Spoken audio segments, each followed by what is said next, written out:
అలాగే ఎన్టీఆర్ అంటే ఆయన నడిచిన మార్గమే భగవద్గీతలో సాగిన ఒక గొప్ప జీవితం. అందుకే ఆయన అందరి గుండెల్లో శాశ్వతంగా నిలిచిపోయిన ఒక నిత్యామృతాన్ని తాగిన దేవుడిలా మారాడు. అటువంటి వాళ్ళకి మరి మరణం ఏది? ఆయన ఎప్పుడు నిత్యం వెలిగే ఒక మహత్తర జీవిత విధానం నందమూరి తారక రామారావు. ఎన్నో సంస్కరణలు ఇవాళ అక్కడ ఎన్డీఏ చైర్మన్గా ఉంటూ కూడా ఆయన మొత్తం కేవలం మన రాష్ట్రమే కాదు దేశం అంతటికి కూడా ఎన్నో అటు రైతులకి రుణమాఫీ విషయంలో అయితేనేమి మన రాష్ట్రంలోనే కాదు మొత్తం దేశమంతా కూడా రైతులకి రుణమాఫీలు చేయించడం జరిగింది ఆయన.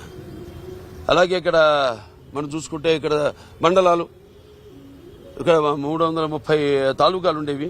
అటువంటి వాటిని 1100 మండలాలుగా విభజించి ప్రజల వద్దకు పాలనను తీసుకొచ్చిన మహానుభావుడు నందమూరి తారక రామారావు. అలాగే మహిళల కోసం అటు పద్మావతి యూనివర్సిటీ స్థాపించడం అయితేనేమి, లేకపోతే తండ్రి ఆస్తులో సమాన హక్కు కల్పించడం అయితేనేమి, 2 రూపాయలకు కిలో బియ్యం ఇవ్వడం, అలాగే చేనేత కార్మికులకి వాళ్ళకు కూడా ఒక చేయూతనివ్వడం, ఆనాడు చేరా దోబతి, అలాగే ఎన్నెన్నో చూసుకుంటే ఎన్నెన్నో.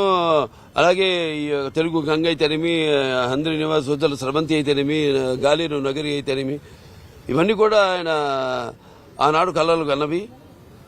అలాగే తెలుగు గంగ ద్వారా ఆయన అటు రాయలసీమ చిత్తూరు జిల్లాకి నీళ్లు ఇచ్చి సస్యశ్యామలం చేయడమే కాదు, అటు ఎక్కడైతే ఆయన పెరిగి అంత మహానటుడు అయ్యాడు చెన్నై నగరానికి కూడా నీళ్ళిచ్చిన మహానుభావుడు అభినవ భగీరథుడు నందమూరి తారక రామారావు గారు. ఇలా చెప్పుకుంటూ పోతే ఎన్నెన్నో. అలాగే పక్కా ఇళ్లు అంటే కాంక్రీట్ ఇళ్లు పేదలకు కట్టించిన మహానుభావుడు, కూడు గూడు గుడ్డ సిద్ధాంతంతో ఆనాడు ఈ యొక్క ఒక దేశంలోనే ఒక విప్లవాన్ని తీసుకొచ్చిన మహానాయకుడు నందమూరి తారక రామారావు గారు.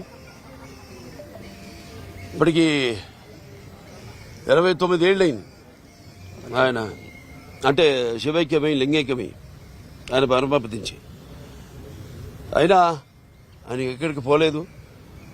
ప్రతి తెలుగువాడి గుండెల్లో గూడు కట్టుకుని చిరస్మరణీయుడిగా ఉన్నాడు ఆయన.